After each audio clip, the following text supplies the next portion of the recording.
Here we go again. Anything is possible. And the crowd absolutely love it. This is why we love Formula One.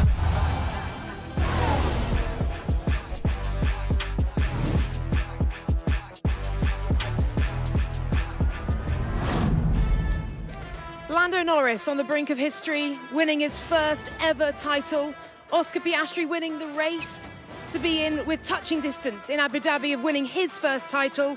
No way, not on my watch, says four-time champ Max Verstappen. He has done it before. Can he do it again? We have three drivers hurtling to our season finale in Abu Dhabi on 16 points between them. I cannot quite believe what we have seen here at the Qatar Grand Prix, and this is your post-race show. Welcome down to a paddock that is shell-shocked, I think, to say the least, in awe at what Red Bull and Max Verstappen have achieved, shocked at the missed opportunity. I think that's fair to say for McLaren here this evening after that lap 7, lap 8 incident between Hülkenberg and Gasly, which sparked this race into life. Julian Palmer, brilliant call from you in commentary. I'll let you catch your breath in just a moment, but your immediate reaction to what we have seen. Honestly, disbelief. Yeah. When you saw it unfold, we all knew the strategy ramifications could be important. When everyone started on the medium tyre, I thought, oh, okay, that's something that's been taken away. I thought there could be a divergence. I thought someone would start on the soft, honestly, probably Max. But when everyone was on the medium, I thought McLaren will be happy with that. They then just had a blooper, didn't they? It's game theory. So when you're on strategy, you have to think what everyone else is doing. And if Max had pitted and no one else pits, he looks stupid. They have to read what everyone else will do. Red Bull read it right and McLaren read it wrong, and the outcome is hideous. Juan Pablo, your thoughts? But not Red Bull, the whole grid, except McLaren. I think, honestly, McLaren thought, okay, we're still too close. We're going to have to double stack. Oscar is going to be fine, but we're sacrificing Lando here. And Lando might lose 5 or 6 places because he won't, he's going to have maybe an unsafe release or find a hole. And I think they were so afraid. They thought they had enough pace to get away with it. So that for me was the first surprise. The last surprise was Lando going to hards. After what we spoke in practice, he hated them. He couldn't drive the car in hards. They went to softs. He looked really competitive. Mediums looked really competitive. Hold Max a little longer and go to softs. It's like, I don't know. I think they're so afraid of making decisions. They're so afraid of screwing it up that a lot of times when you're afraid of making decisions, you end up making them. But no decision or doing nothing is a decision, isn't it, ultimately? And James, we were screaming in the office when we saw the hard tyre first going on to Oscar Piastri's car, and look, maybe that far out with what happened, of course, to Isaac Hadjar and the puncture that we saw there, maybe that would have been a step too far. But Lando Norris not going on the soft, what was that? They obviously knew something that we didn't. Maybe. There was some concern there. No one had really done it. No one had run it well. Bortoletto was on it for a little while. But it just seems like in the initial safety car thing, they clearly didn't think that the entire field was going to stop. They thought that someone further back was going to roll the dice, try to get that track position. But for me, there's something that just keeps standing out that Max said in that interview pre-race.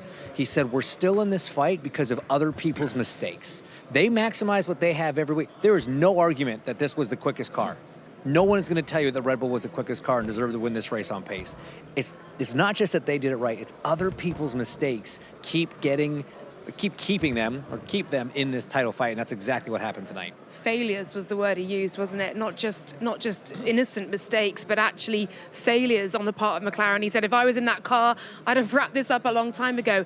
Unbelievably, Max Verstappen, from 104 points behind, still has a chance of wrapping this up next week in Abu Dhabi. Let's take a look back at the Qatar Grand Prix.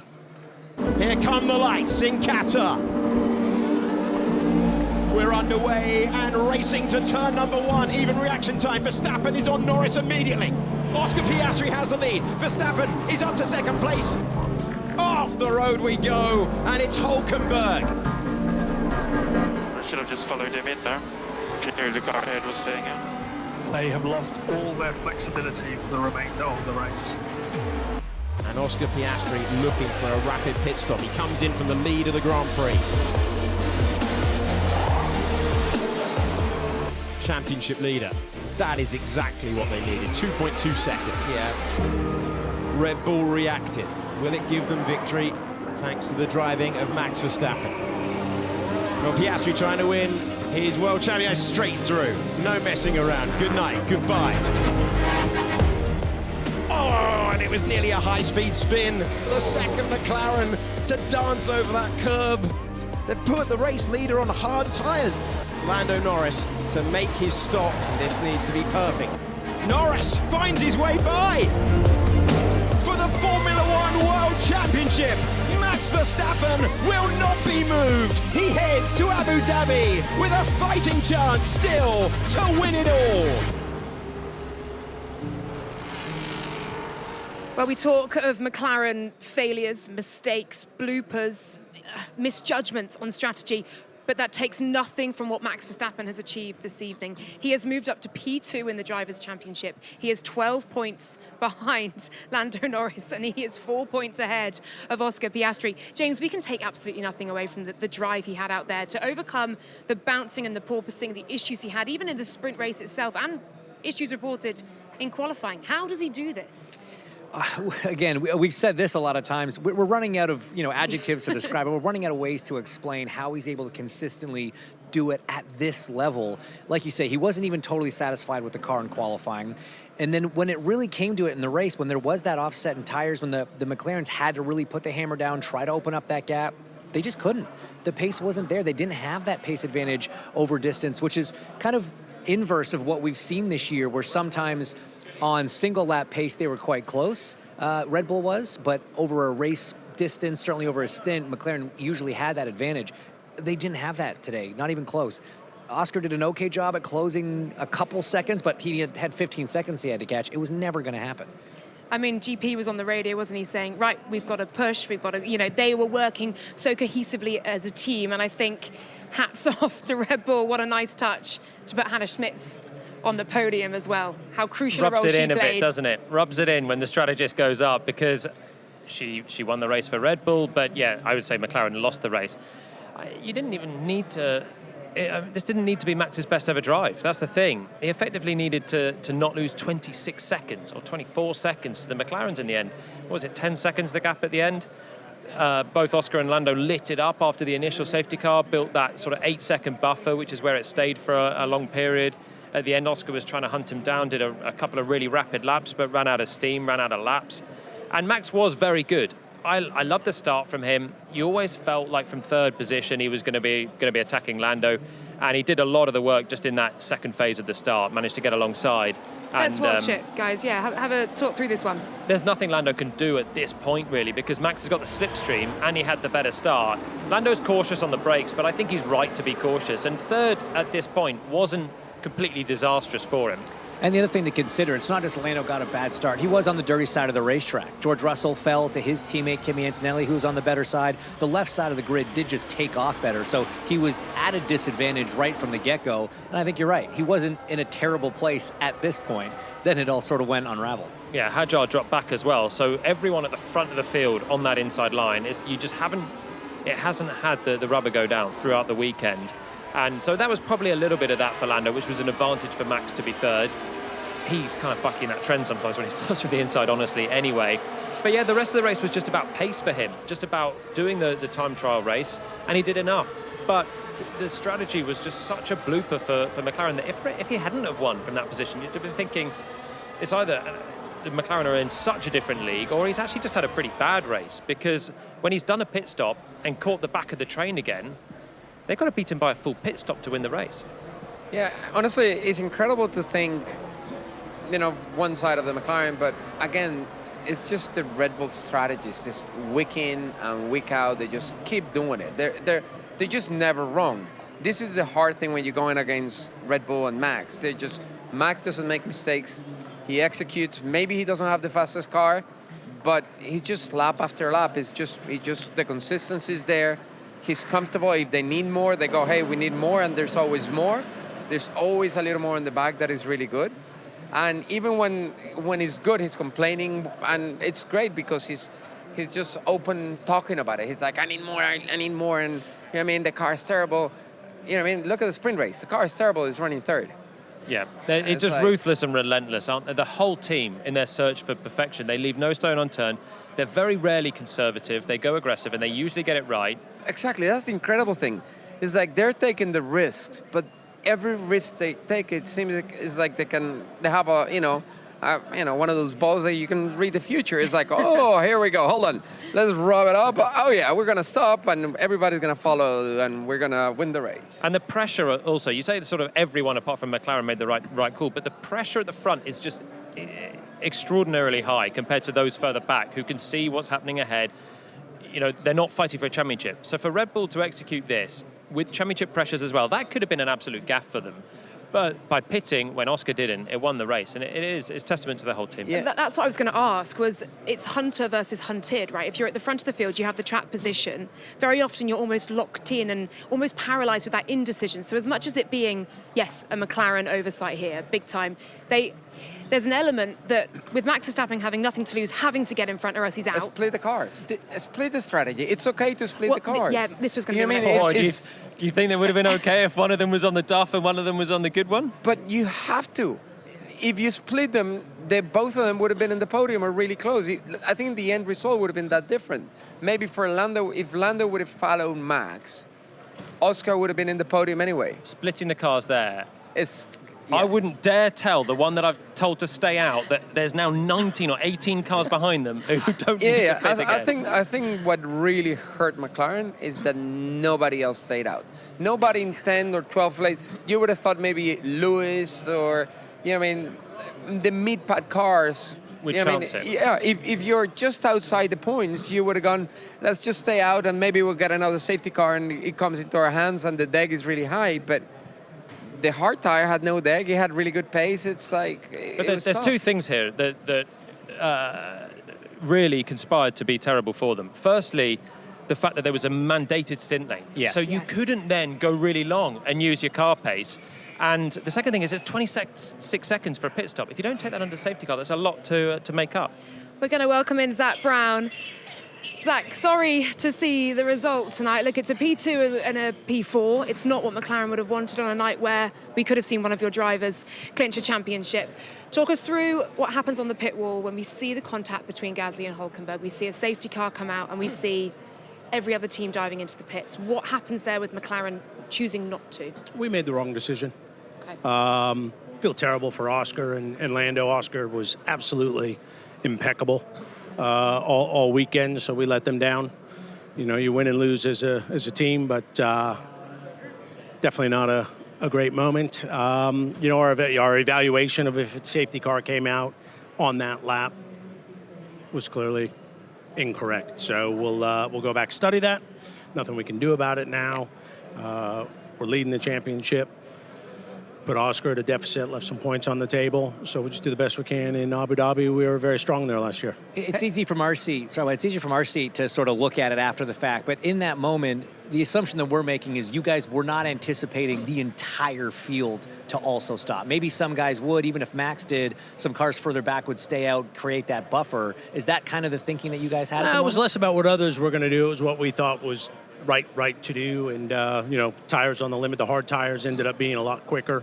And obviously there wasn't much running on those, so I think it was a compound of decisions and data that didn't go our way. Hey, when you saw Max coming in, did it cross your mind or the strategies to call Lando with him and split the cars? No, we didn't want to kind of change what we decided to do coming into the race. I think it's always dangerous to maybe kind of second guess yourself of what you've thought about coming in, but we'll have to evaluate it. It clearly didn't work out our way, and need to just go give Oscar and Lando big hugs because they did their job this weekend.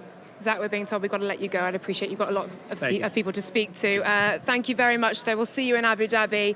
I had a few more questions for him there, not least, would you be tempted to put Lando on the soft? Did Lando get some damage in that final stint? Because he looked slower.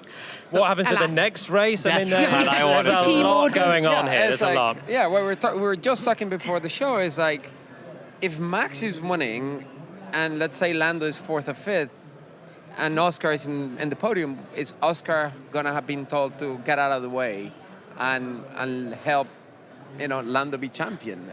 Theoretically, the team is above, so you should do it. And is Oscar going to follow the rules? Yes and yes would be my opinion on that. I would hope so. Racing drivers here, you would all unanimously do that as well, despite the pain, despite the 104-point lead you once had over Max Verstappen, and you would do it. I think I was with Ralph Schumacher on the grid, and they asked us about that, and we looked at each other and said we wouldn't help each other. Right, well, now you're saying unanimously yes? Yes, now, This yeah, I'm side of it. mature. I race for some teams where the team is more important, and you learn, they have a really good relationship. Yeah, and sure. at the end of the day, they made it clear that nobody's above the team.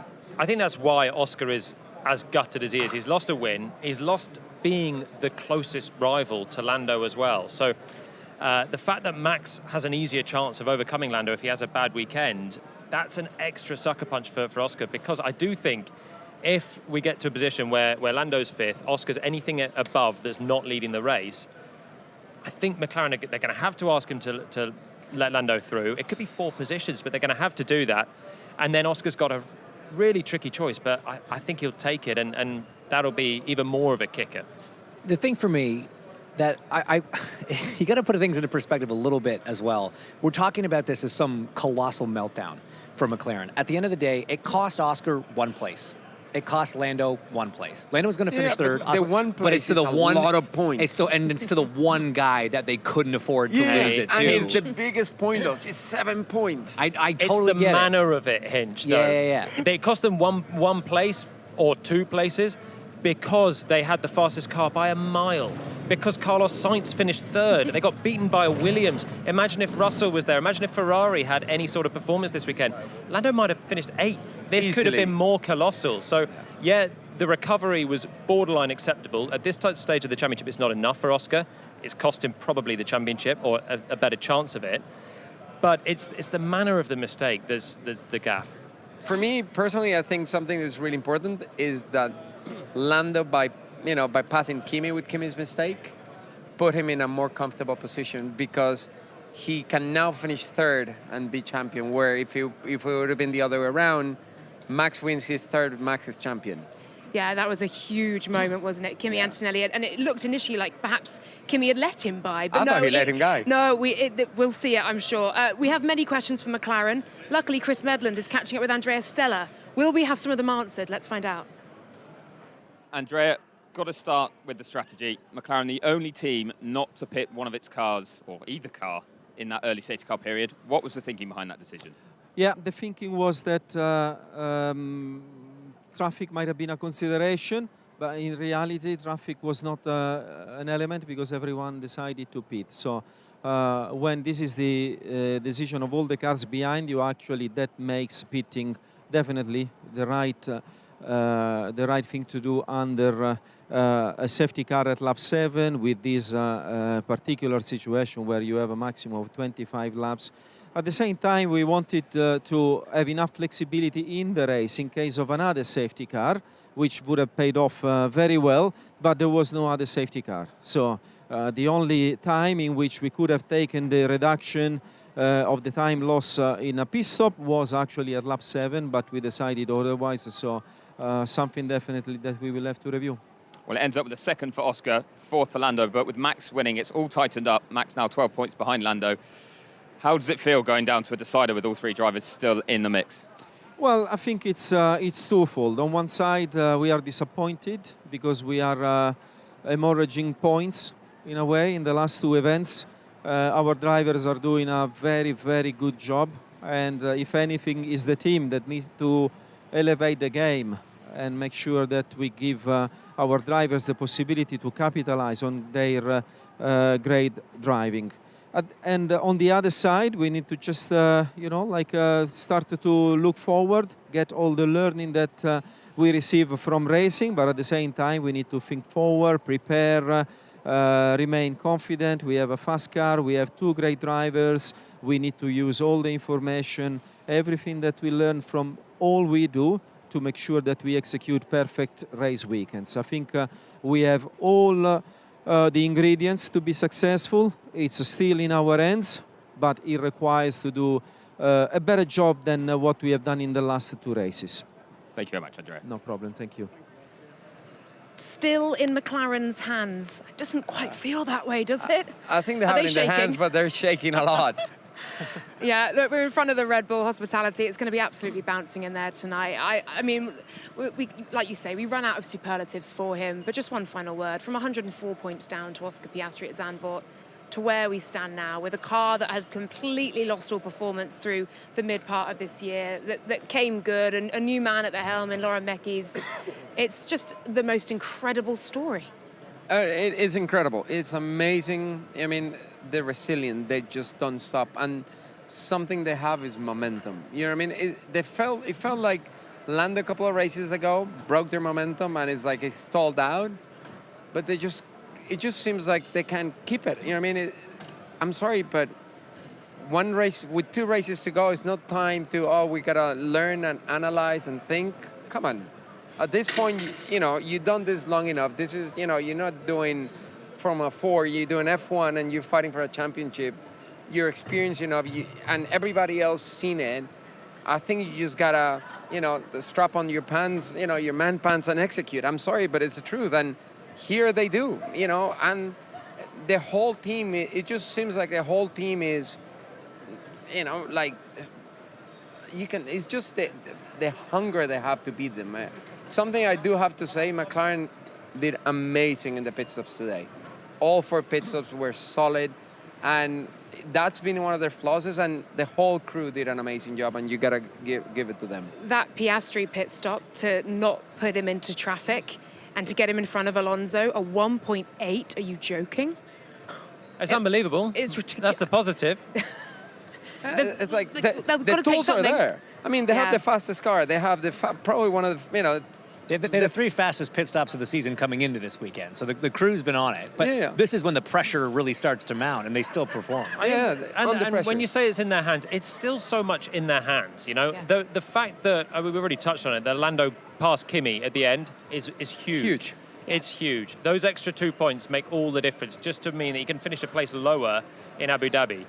And in Abu Dhabi, we've already touched on it, Oscar may well play the team game if he's not going to be the driver to take the championship. So it's still in their hands, but the hands do get shaky because Max is so good. The talent he displays every single week, the ruthlessness is so high. This is the Antonelli moment, by the way, just so we can clear this up. He's gone wide. He had the mistake at turn 9 as well, so he's oversteered already. We can see it on this onboard. He's fighting to get closer to Sainz. He has a moment there, so he's now scrabbling to get back to the racing line for turn 10. Gets it turned in. Big snap on power. It's pretty lurid, isn't it? Yeah. On the penultimate lap, but I think it's an innocent mistake. Something I would say that is a weakness at Red Bull is a single car. And at this point, Max would really need, when they went against Lewis and they had Checo, and Checo played a huge part of that championship. They don't have that today. And I think that might hurt them. Alrighty, let's hear it from your top 3 in this championship. Hi, Oscar. So much going on out there tonight. The situation was changing all the time. We heard your frustration at the end. There was that early call to stay out under the safety car. How do you sum that up from your side? I mean, pretty gut-wrenching, to be honest. I think, felt like I drove probably the best weekend I've had this year, if not in F1. So to not have the results is painful. Moving on to Abu Dhabi next weekend, you're still in the fight. How do you approach it? What's the mindset going into that one? Just try and drive how I did this weekend. That's all I can do. Obviously need a lot of things to go in my direction. So I'll just try and be as fast as I can and put myself in the best position possible and see what happens. Thanks, Oscar. React then to Williams, lovely. You're right back in this, aren't you? Yeah, I mean, we did the right call there, of course, to box. So I was very happy with that. And then I knew, of course, that to the end we just had to do our best possible stint. So after the safety car, of course, they went flat out and I had to manage my tires a bit. But I think overall, over the whole race, we were not too bad in pace. I mean, we didn't have the pace of McLaren, but of course, when you make that call, you already have quite a big gap just with the pit stop, almost like a free pit stop. So Very happy to win. I know, of course, the gap came down quite a bit, but at the same time, you need to be realistic. I think winning it on pure pace, probably not, but anything can happen in a race like it showed today. Yeah, you said anything can happen. Can you quite believe this turnaround? We're talking about 104 points down to 12. You can go all in Abu Dhabi. I mentioned it before. It's us, of course, nailing weekends, maximizing points, not making mistakes, where others do make mistakes. If that's driver mistakes, team mistakes, but we're in it, and it will keep it interesting. Hi, Lando. A lot going on out there tonight. There was the call under the safety car to stay out, of course. How do you sum that one up on your side? The car looked quite a handful as well.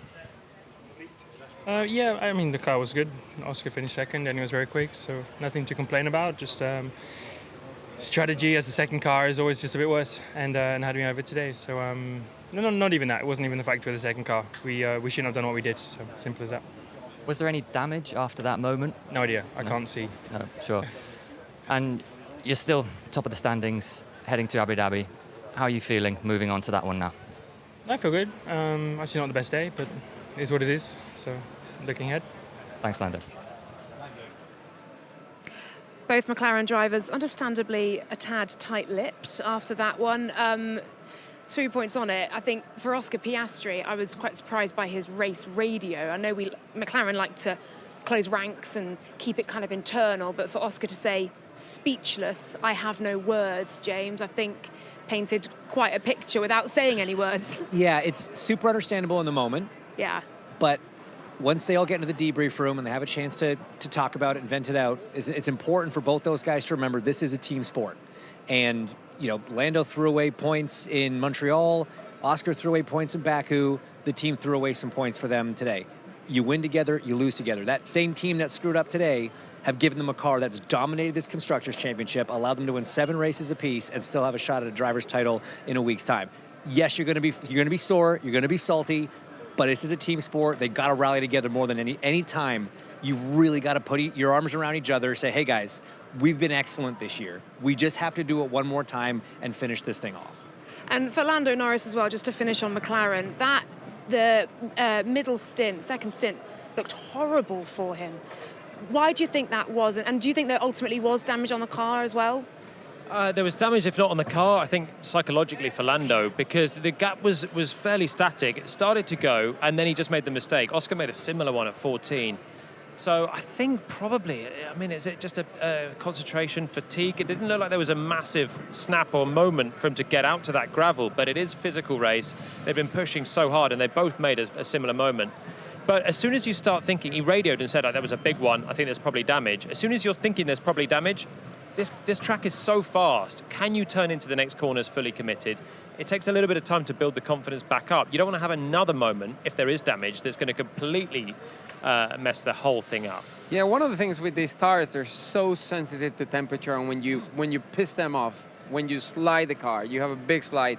The next time you're going to lean on it, you have less grip because the tire is overheated. The next time, and if you see in the second stint, he was having a lot of issues in the slow corners. And then he's losing time in the slow corners, so he's trying to compensate in the high speed. Then he overheats the tires more, uses more of the tires, and they went on the radio and said, hey, take it easy on the high speed.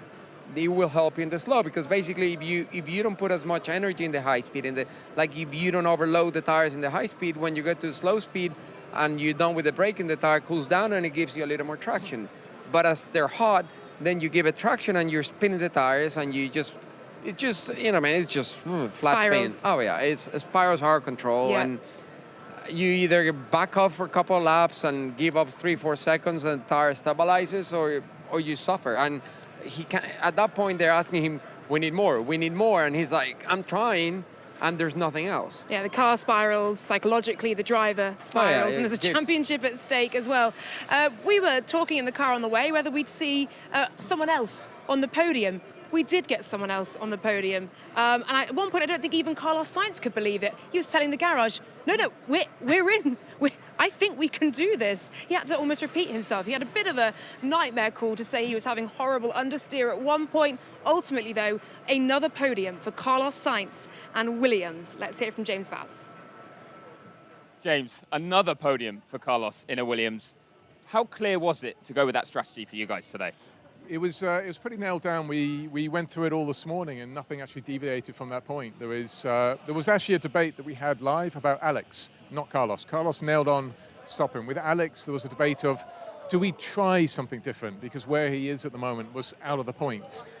But the conclusion of it is it's 16 seconds faster. We've got to do this at this point in time. And it transpired to be very much the correct decision. Really well done. I have to say that this car last year here was poor. We were languishing, I think, out of Q1. And the engineering teams, the tyre teams, the vehicle dynamics teams have turned it around. Very different way of running this car and squeezing every millisecond out of it. And a podium today isn't luck. It was your tyre teams, vehicle dynamics teams, Carlos, the race engineering teams, and the strategy and the pit stop crew working absolutely on the limit of what we can achieve. And well done to everyone here. It's a just deserved podium. I'm sure it is a huge team effort, but you know I'm going to ask about the driver. Just how special was that drive from Carlos? Because we heard his team radio saying, I want to push, I think we can get this. Yeah, we had to hold him back a little bit. I was just a little bit worried pushing that early. But this is where he knows how to perform at the highest level. You could see how in control he was of that race. And he was right. Let's build the gap when we needed to. We had a small, tiny, we need to have a look at the car when it comes back, but definitely something wasn't quite right. Something failed on the front right. I have a suspicion as to know what it was, but we lost about 4 or 5 degrees of tyre temperature and a little bit of downforce in some of the right-hand corners, which he's on the radio commenting about. Didn't phase him, got on with it. A little bit closer than I would have liked to the finish, but P3's a P3. Yeah, it's a very good result. Well done, James. Thanks very much. Thanks, everyone. Well, that's his second Grand Prix podium, and of course he's picked up results in sprint races too. Carlos Sainz is delighted. Let's hear from him. Hi, Carlos. Oh, what a result. Put that one into words for us, and it's P5 in the team's championship as well. Yeah, very difficult to explain because coming into the weekend we expected to struggle and be far off the top 10, and all of a sudden from the beginning of the weekend we were competitive. We had a bit of a difficult sprint on P8, decking a lot the tire, but we did a few setup changes that switched on the car for the quali and the race that allowed us to hold a much better race pace than we anticipated starting the race. And from the beginning, I felt I was, after a great start that put me into P5, I was like, we are quick and we are going to fight these cars around me. And we didn't only fight them, we beat some of them and we got to a podium. It's been an upward trend, but how much of a boost does this give you heading to Abu Dhabi and the winter break coming up as well? No, honestly, I'm so proud of the team, of the progress that we've made through the year, given we were always quick at the beginning of the year, but we were making many mistakes altogether, and it's normal on your first year with the team to take a bit of time to put everything together. But today everything was perfect. The start, the strategy, the pit stops, the execution, the tire management, the communications, we nailed absolutely everything. And it's purely down to that progress and that understanding through the year together with the whole team that we've done. And we are for my first year with the team, 2 podiums in the main race, 1 in the sprint, and the level that we are driving and doing things in the second half of the year is very high for our first year with the team. Great job. Thank you. Thank you. What a year Carlos Sainz has had, from really tough weekends on Pablo to coming through now to stand on a Grand Prix podium for Williams when Ferrari, Lewis Hamilton hasn't had a podium all year, the man who replaced him at his former team. Just what do you make of his transformation through the season and how hard he's had to work in transitioning to a new team? I think what Carlos has done is been very patient. I think the biggest difference between what Lewis is living and what Carlos is living, Williams is in a rebuilding phase. They know they have work to do. They understand that they're not where they want to be, and they're putting all different process in place to make it better. And they really I think Carlos is very technical and is very, very, you know what I mean? It's like everything he does is meticulous. Like engineers, meeting, he wants everything to be perfect. And as you hear him today, he said just everything was perfect, everything was executed. Where for Lewis, everything is, we know what we're doing, we have our way of doing things, and our way of doing things work. And the end result is that. Let's go to Ferrari then. And it's fascinating that in a race, I know there's a lot else going on, albeit a championship battle, but we barely saw Ferrari. They didn't feature at the pointy end. Like you said, if they'd had performance, they may well have compounded Norris's misery out there. But Jolyon, they were nowhere. P8 and P12 ultimately they finish.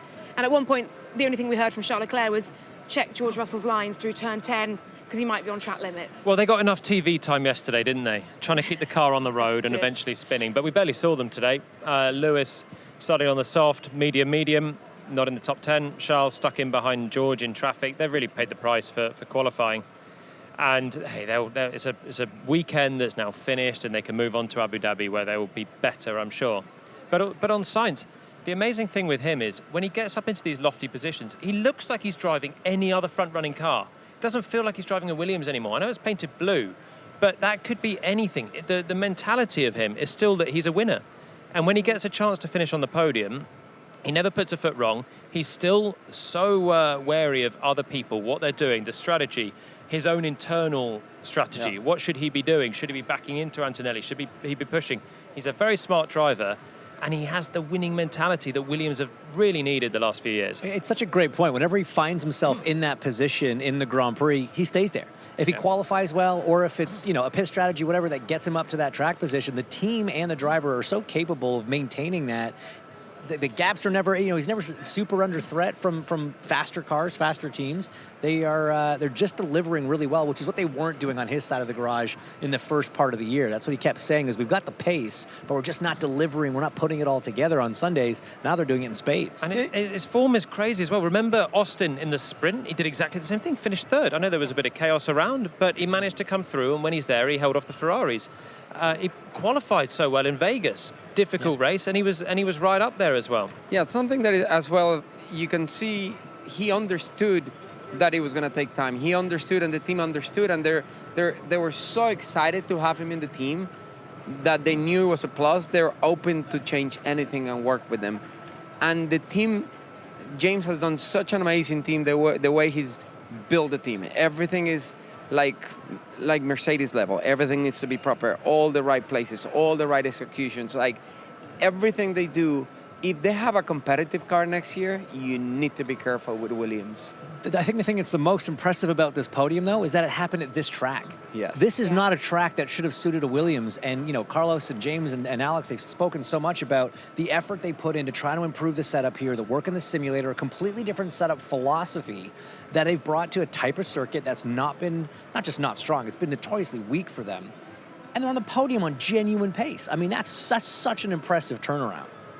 Yeah, it's astonishing, isn't it? And I think it just testament to James Vowles, but also to Alex Albon, who has spearheaded that team against a rookie driver, a far less experienced driver for a number of years. He's been a big part of getting the team to where it is now. It was ultimately P11 for him, just outside the points, but a poor quali for him saw him down in P14 starting, so perhaps maximised all he could do. We'll see how Williams go to Abu Dhabi. As to Ferrari, if indeed we do see those improvements. Mercedes, worth noting, P2 in the championship, all but secured. They'll look to secure that one next time out in Abu Dhabi with the positions they finished today.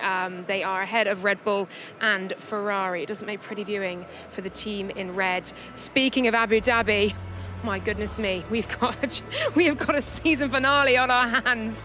Clear your diaries completely. Come and join us on F1 TV, 6:30 p.m. for weekend warm-up, and then on to practice. Teams will be very grateful for a few more hours of it as well. 1:15 for FP1, building up to that first hour of running. FP2 for that pre-show at 4:45, and then 2:15 for FP3 on Saturday ahead of qualifying. 5:30 for your pre-qualifying show. A 6 p.m. start, a dusk race this, just as the sun sets for the start of qualifying. The post-qualifying show, all the reaction straight afterwards, and then race day. One final one in 2025, and a historic one at that.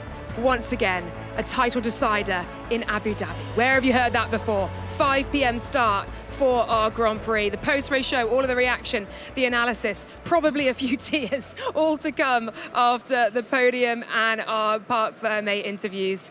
And there are some not entirely content Ferrari drivers heading on their way towards Abu Dhabi, and I'm sure they cannot wait for this season to be over and to turn a new page into 2026. McLaren, though, they still have a chapter left to write. So too Max Verstappen, so too Red Bull. Will it be title number 5 for Max Verstappen, or can one of the McLaren drivers clinch their first? Guys, your final thoughts, summary from a shocking day here in Qatar onto Abu Dhabi. I still think Lando is the big favourite. He has to clear his head. I was just thinking, Max would be out of this championship because after Las Vegas, Lando had a 42-point advantage between getting a DQ, between having a strategy gaffe. That has come so far down. So you feel like something that was basically, they started engraving it probably, the trophy after Vegas as the checker flag fell. And when you feel like you've been that close, to feel like now suddenly someone else might win it is tricky. The mental reset he's got to have now in the next few days is huge, but I think he can do it, and I still think McLaren had the best car. Juan Pablo. I think actually having this rough of a weekend for McLaren, it's a good thing. It's a big wake-up call. It's a good, oh my God, we need to not be conservative. We need to execute. I think all the drivers are pissed off. Lando knows he had a rough weekend. From the first practice, he struggled. He was sideways. He just was never comfortable here. And I think going into Abu Dhabi, I think it's going to be a very good track for McLaren again. And honestly, Max is going to give it the best. But the big question mark, if the Red Bull is better, when does McLaren going to go to Oscar and go, hey, we need to work here together? That's the big question, isn't it? It's a colossal question as well after everything that we have seen so far this season as well, that you're asking a man who led for so many races to stand aside for his teammate. Oh, my word. It'd be tough. It'd be tough to lead for 15 rounds and not end up with it and have to be, the one that plays the part. But almost to your point, Juan, I think an important thing is to not overreact. Not think, we were too conservative, go to Abu Dhabi, be too aggressive, and find themselves in equally as difficult a position. There was a lot of issues, I think, last year on the strategy side with that team. I do think this year's been a marked step up. There's many fewer issues, I think, that we could point out this year from a strategy standpoint, and that's always much easier to do when your cars are way faster than everybody else, which they were for certainly the first half of the year. But I think it's about getting back to basics. It's not overreacting. It's remembering, hey, we are still leading the championship. We wrapped up the Constructors a long time ago. If we just do what we do, don't freak out about it. You've got a better chance, I think, of sealing it. But, man, Andrea Stella called it back in Baku. Max, capital Y-E-S, is still a threat. Before Vegas, I talked to Zach Brown. I'm like, after Brazil, still Y-E-S in capitals? He's like, yeah, man. I mean, you can't count them out. And you cannot count them out. It is going to be such a good race. Y-E-S exclamation mark now, I think. Guys, thank you so much for all of your efforts on a sprint weekend, on one which meant so much, was so significant, and was in the middle of this triple header, which will decide our 2025 drivers' title. 16 points, 3 drivers, 2 vying for their first ever title, 1 vying for his 5th. That is the picture in Abu Dhabi next weekend. We'll see you there. After a relentless journey around the world, this is the concluding chapter of the season. Welcome to Abu Dhabi. Good launch off the line for the 2 McLarens. And a crash at turn 1. Piastri and Verstappen come together. Under the lights here at Yas Marina. This is the Abu Dhabi Grand Prix. McLaren are world champions. And that was an explosive way to finish the season.